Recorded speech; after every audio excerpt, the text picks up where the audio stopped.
There's a new top four in Dallas with the additions of Matt Dumba and Ilya Lyubushikin. How does the Stars back end hold up amongst the rest of the Central? We answer that next on Locked On Stars.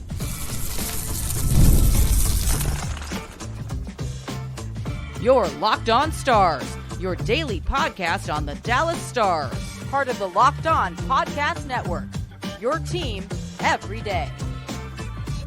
Howdy, Stars fans. I'm Joey Erickson, former producer 105 Through the Fan. Please be sure to subscribe. We are free and available wherever you get your podcasts and on YouTube. And as always, thank you so much for making us a part of your day and making us your first listen. One of the biggest storylines heading into training camp, if not the biggest, is this Dallas Stars defense. How is it going to look? How is it going to perform with the departure of Chris Tanev in the offseason? Now the additions of Matt Dumba and Ilya Lyubushikin. How is it all going to shape up? So today, we are going to rank each Central Division team based off of their defensive pairings. Where would you rank the Stars amongst the 8 teams in the Central Division? Let me know in the comment section below.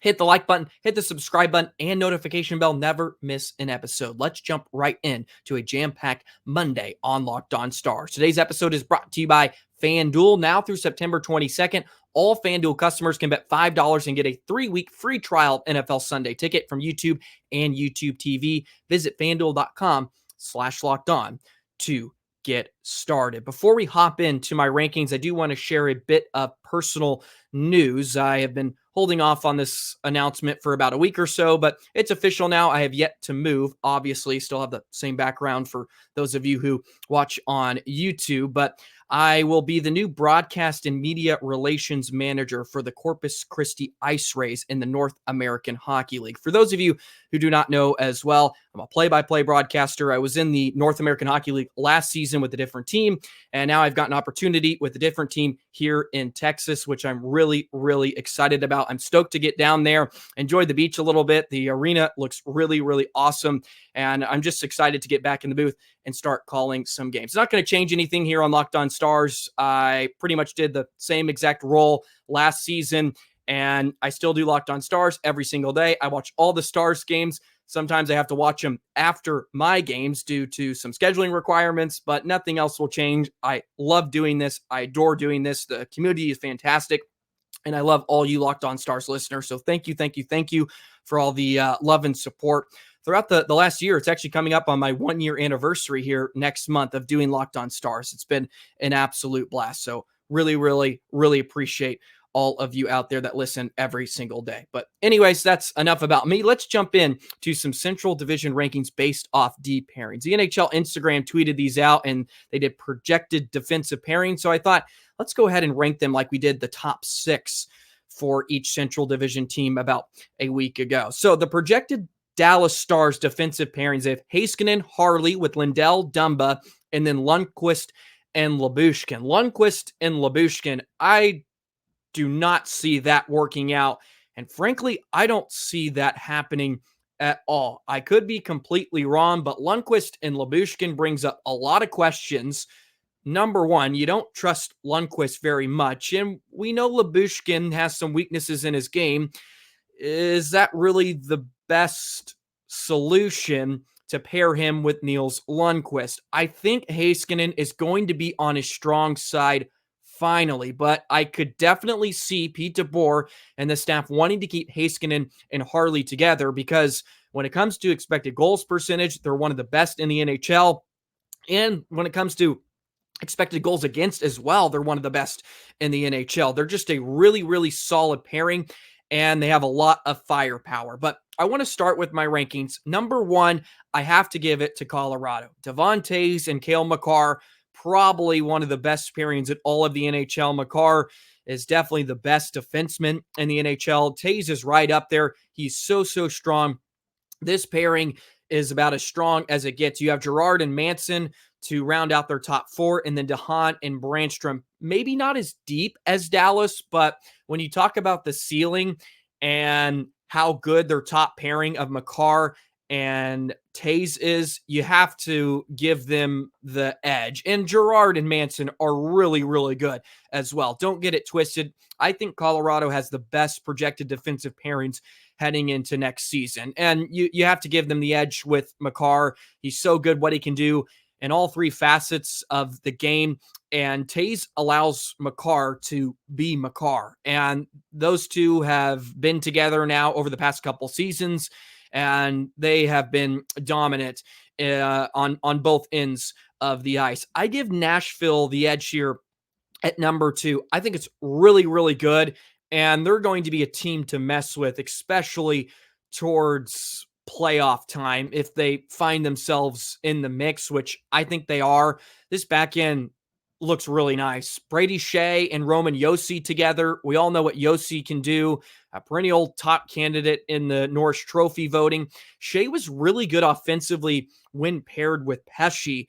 And within the system of Carolina, which is all about diffusing offense instead of creating offense, I think Shea can be a real nice fit with Josi, and they'll be really, really good together as a pair. Then you have Lauzon and Carrier, which is going to be really strong defensively. Lauzon's a bigger guy, Carrier a bit smaller, but they played together quite a bit. And then you have Luke Schenn and Spencer Stastny to round out your 6. And Stastny and Schenn, Luke Schenn played quite a bit together last year, just over 100 minutes of ice time together. They've let go of Fabro and McDonough. They've upgraded on the back end. They've upgraded up front as well.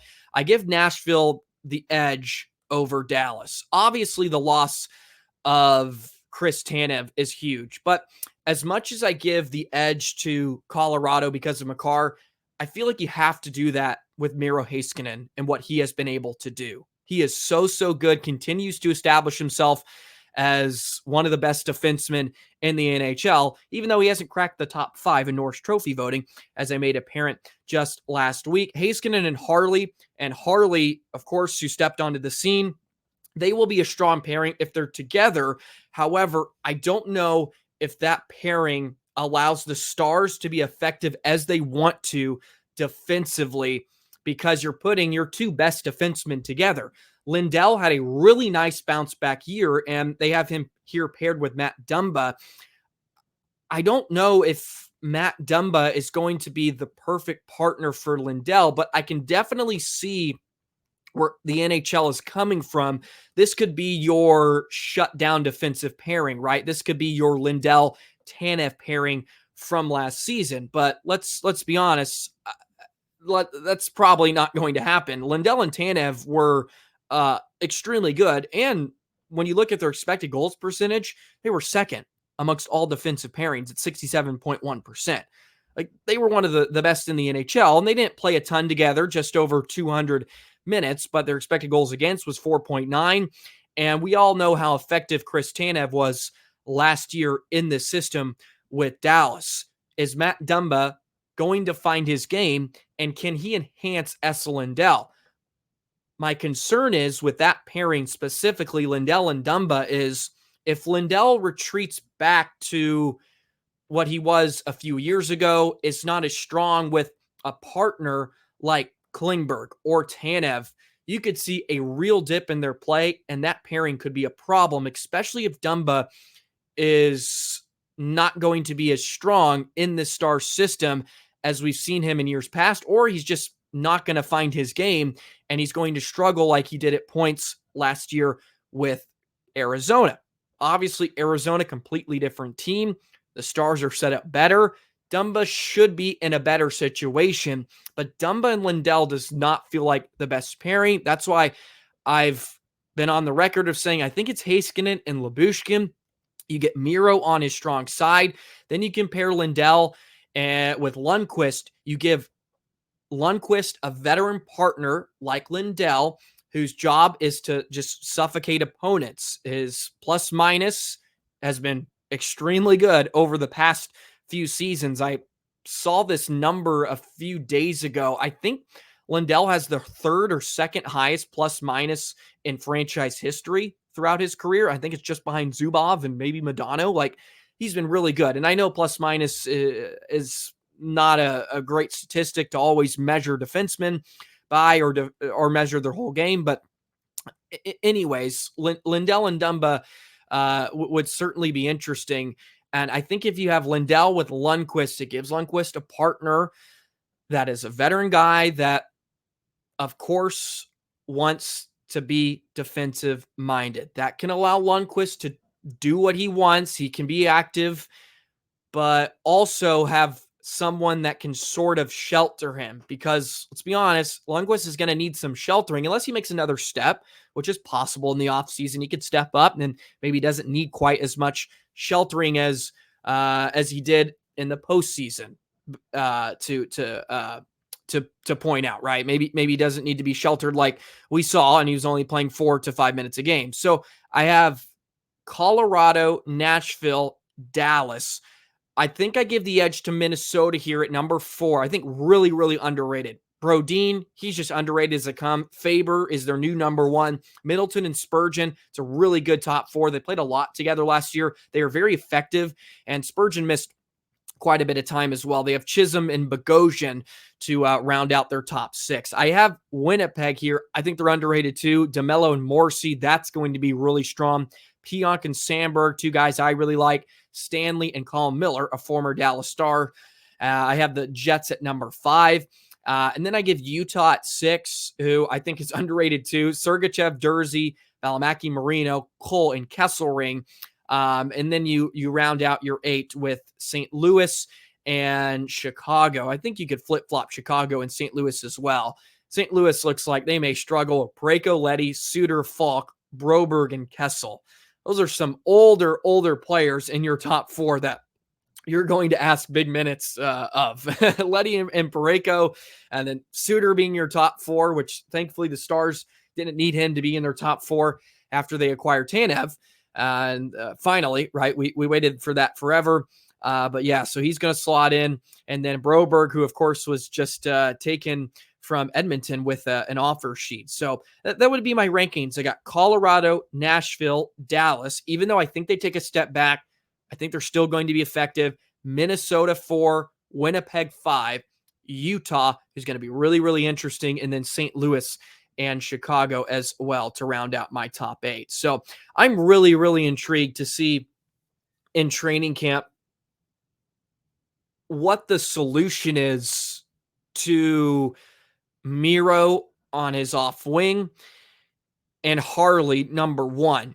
If they don't pair Harley and Heiskanen together, who are their pairings? Harley and Dumba seems like a nice pairing to round out your top 4 if I had the decision, but I could also see Harley and Lindell. Harley would have to play on his off wing, however, but they went out and they got right shot defensemen. So don't you want to get Miro on his strong side, or is Harley and Heiskanen just too good to pass up? That's sort of the question I think Dallas is going to have to mull over as the season begins. Maybe they just stick with Harley and Heiskanen off the bat to figure out what they have, or maybe to find their weaknesses, even though it's important to win games at the beginning of the year. I know Edmonton went on a huge run, but not every team does that after getting off to a horrific start like they did. They're in the business of trying to win games, and Pete DeBoer has been very adamant about it over the past 2 seasons as head coach. He wants to win games, and he's going to put the best lineup out there. They're not experimenting at this point in time, nor should they in a lot of ways. Like, they're in win-now mode. They should be a contender. You can't be experimenting too much, but you need to find out what you have in Lyubushikin and Dumba, what you have in those 2, so you can address at the deadline who you need to be looking after, because they're going to need to add something to this back end to be a true contender in my eyes when it comes to getting you over the hump of the Western Conference final. So who is that going to be?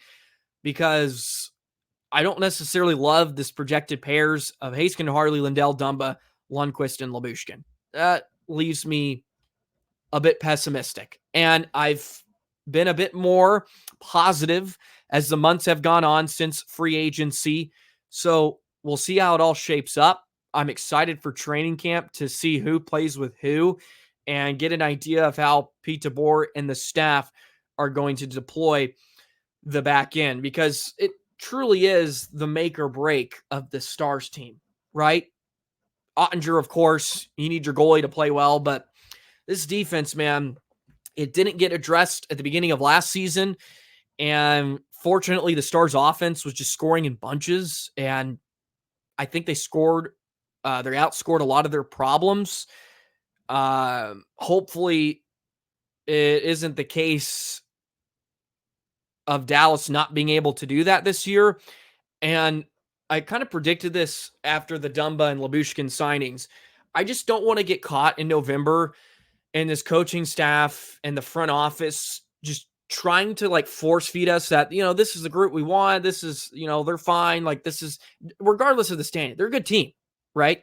The Stars have been a good team here over the last, 4 or 5 years. Not that they've been true contenders, but you think about in the late 2010s, that kind of run from 17 to 22, and it just tell us like, oh yeah, like we're competing, but were they though? Like they were sneaking in, like they were a 7 seed, an 8 seed. Like, were you really competing? Not really. Now they are sort of competing. Like last 2 years, they've been in with the top 3. Like, yeah, that's contending. Like that's putting yourself in the mix. And I know there's something to be said for just getting in, but like, when is that not the bar? When does the bar get raised a bit? And it has been raised, which is a good thing. So let's raise it and let's actually compete. And I'm really going out on a limb here, but feel like in November we could be getting this. Oh no, this is the group we wanted. This is the group we're going to roll with.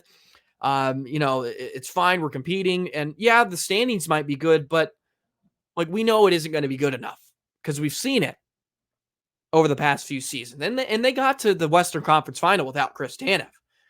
They did, but they got the brakes beat off of them by Vegas. Series probably shouldn't even been to 6 games, if we're being completely honest. So, yeah, there we are. It's my diatribe for today. So I'm going to get off my soapbox, and we're going to move on. The Stars released their blackout jersey schedule, I should say, and some more interesting little nuggets I want to get to as well. And we'll do that right after this. Today's episode of Locked On Stars is brought to you by FanDuel. You've heard us talk about FanDuel, America's #1 sportsbook. Well, we have something a little different for you. Now through September 22nd, all FanDuel customers can bet $5 and get a 3-week free trial of NFL Sunday Ticket from YouTube and YouTube TV. Yes, the Dallas Cowboys are back in action in just a couple of weeks. CeeDee Lamb finally got signed for a number that we pretty much all expected it to be. Why did it take this long? It's the Cowboys. We don't know. Then with the YouTube TV-based plan, by the way, you'll be able to watch every regular season Sunday afternoon out-of-market game. All you need is a Google account and a current form of payment, and you can cancel anytime. So go ahead and jump on this deal. FanDuel, now through September 22nd, $5. You get a 3-week free trial of NFL Sunday Ticket from YouTube and YouTube TV. So just visit FanDuel.com/lockedon to download America's #1 sportsbook. So the Dallas Stars released their blackout jersey schedule for next season. Before we get to that, I want to thank you for making Locked On Stars your first listen of the day. For your second listen, enjoy the Locked On NHL podcast. NHL provides you with a national perspective on all things NHL each and every day. National experts along with local insight as well. It's available on YouTube, wherever you get your podcast, part of the Locked On Podcast Network, your team every single day. So a couple of games to keep on your calendars for next season if you want to go enjoy a blackout at the American Airlines Center. The first one will be on November 29th against the Colorado Avalanche. That will be a big one. December 16th, you have the Washington Capitals. And then New Year's Eve, they're going to rock the blackouts as well. I believe they did that last year against Chicago. If I'm not mistaken, Rope had his hat trick. They may have worn the regular victory greens, but New Year's Eve against Buffalo. And then you have January 21st against Carolina, February 2nd against Columbus. You have Philadelphia coming to down the Flyers on March 22nd. And then the final blackout jersey schedule will be April the 3rd against the Nashville Predators. So wanted to let you all know that as well. Another little nugget I saw scrolling on X the other day was the most playoff games played in the last decade. And I just sort of alluded to Dallas being a pretty good team over the last 5 years. They've been in the mix recently. So you look at the most playoff games played in the last decade. Who would you guess has the most. This may come to no surprise to many of you, but it's Tampa Bay, and by quite a large margin. The Lightning have played 146 games in the last decade. 146. Pretty remarkable, and they have a couple of cups to their name now because of it. However, number 2 is the Dallas Stars. They played 98 playoff games the last decade. Of course, the Stars have no cup. Third is Vegas at 95. They have a cup, of course. Boston at 93. They have no cup in the last decade. They got one in 2011. They've been to a final or two, but no cup. 93 games. Washington, the Capitals there at 93, and then St. Louis at 88. And we'll see if they can get back into the playoff conversation next year. So out of those 6 teams, 2 of them have no cup, Dallas and Boston. And at the end of this tweet, it says, who's excited for a Dallas versus Boston final this year? And I think a lot of people have predicted a Dallas-Boston final over the past few seasons. It just hasn't really happened. A lot of people were on the Stars hype train last year. Unfortunately, they fall short once again. Dallas and Boston would be really, really fun. I think it would build off of the Celtics Mavs NBA finals. 2 really nice sports towns, great sports towns. Dallas and Boston going head to head would be a lot of fun. But I thought that was intriguing. Most playoff games played in the last decade. The Stars have the second most, 98, but they have no cup. Hopefully that will change next season. I've seen a lot of you in the comments saying you've predicted a few years ago that this was the season. 24-25 was a year for the Stars to win their Stanley Cup. And I hope you're all right. I hope you're right. So I'm all on board for that. I'm all on board to see where this season takes us. All righty. So there's your Blackout jersey schedule and a fun nugget as well. Okay. The Barrie Colts are at it again. The Barrie Colts are becoming the Barrie Stars. They've signed another Dallas Stars prospect. I'll tell you who after this. Today's episode of Locked On Stars is brought to you by eBay Motors. Passion, drive, and patience, the formula for winning championships, is also what keeps your ride or die alive. eBay Motors has everything you need to maintain your vehicle and level it up to peak performance. Superchargers, roof racks, exhaust kits, LED headlights, and more. Whether you're into speed, power, or style, eBay Motors has you covered. With over 122 million parts for your number one ride or die, you'll always find exactly what you're looking for. And with the eBay Guaranteed Fit, your part is guaranteed to fit your ride every time or your money back, because with eBay Motors, you're burning rubber, not cash. With all the parts you need at the prices you want, it's easy to turn your car into the MVP and bring home huge wins. Keep your ride or die alive at ebaymotors.com. Eligible items only. Exclusions apply. eBay Guaranteed Fit only available to U.S. customers. Alrighty, the Barrie Colts are at it again, Stars fans. I made a joke about a week ago or two after the Barrie Colts acquired another Dallas Stars prospect in Tristan Bertucci, and that was after the CHL import draft where the Barrie Colts drafted Emil Hemming, the Dallas Stars first-round pick. So a couple of Stars prospects are now in Barrie, and then all of a sudden, the Barrie Colts have grabbed another Stars prospect. This time, it's Brett Gardiner. They ended up trading for Brett Gardiner. He will now be a member of the Barrie Colts. So the Barrie Stars are certainly going to be in action next season. It was funny. The Stars and Barrie Colts had a bit of a Twitter exchange, which was a lot of fun as well. I meant the OHL import draft, by the way. I think I said CHL. They had a fun little Twitter exchange as well between the Barrie Colts and Stars. But the Ottawa 67s, they received a 2025 4th-round pick, a 2nd-round pick in 26, a 3rd-round pick in 27, and a 2nd-round pick in 28. Brett Gardiner, by the way, was drafted by the Stars, 79th overall in 2023. He was a 3rd-round pick by the Stars. Just a quick little brief synopsis for you on Gardiner. Gardiner's best off the puck, getting open inside space, supporting plays down low, winning inside position on opponents, and applying pressure.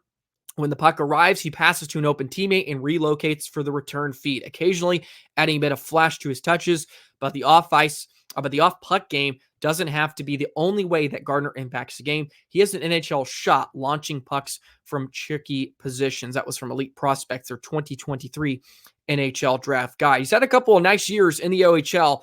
So he played 67 games last year for the Ottawa 67s, had 49 points in 67 games, which included 16 goals. The previous year, he had 39 points in 68 games. He was a rookie in 21-22 with the 67s. So he's had a couple of really nice years in the OHL. He will now be a part of the Barrie Colts. So Stars fans, we got to find a way to watch Barrie Colts games next season, because we got 3 prospects now, Hemingberg, Tucci, and Gardiner. So look, their plan must be in full effect, which is really cool. And it allows the Stars to not only keep close tabs on these guys, but allows people like us as well to keep close tabs on them as well. So some good times there with the Barrie Colts turning into the Barrie Stars. So good things all the way around. That'll wrap up today's episode of Locked On Stars. What a Monday it has been. The fall's almost here. Training camp is right around the corner, which is a ton of fun. It will be located in North Texas. It'll be in Frisco for the first time in a few years as well. So that'll be ton. I'm sure plenty of Stars fans will be able to be in attendance, which is awesome as well. And I'm excited to get this season rolling as well, along with my season, my new adventure. So just excited for what's to come here in the next couple of weeks. You have a wonderful Monday. Have a great week. We'll be back on Wednesday. We're about to start ramping up into everyday episodes. I believe the second week of September. Don't quote me on that. I'll be sure to let you know when we kind of get back to our normal everyday schedule. But for now, we're still doing the 3 days a week. It's been a bit quiet. Hey, it'd be a great day to sign Thomas Harley, by the way. That's where we're going to end it. Have a great day. See you Wednesday. So long, Stars fans.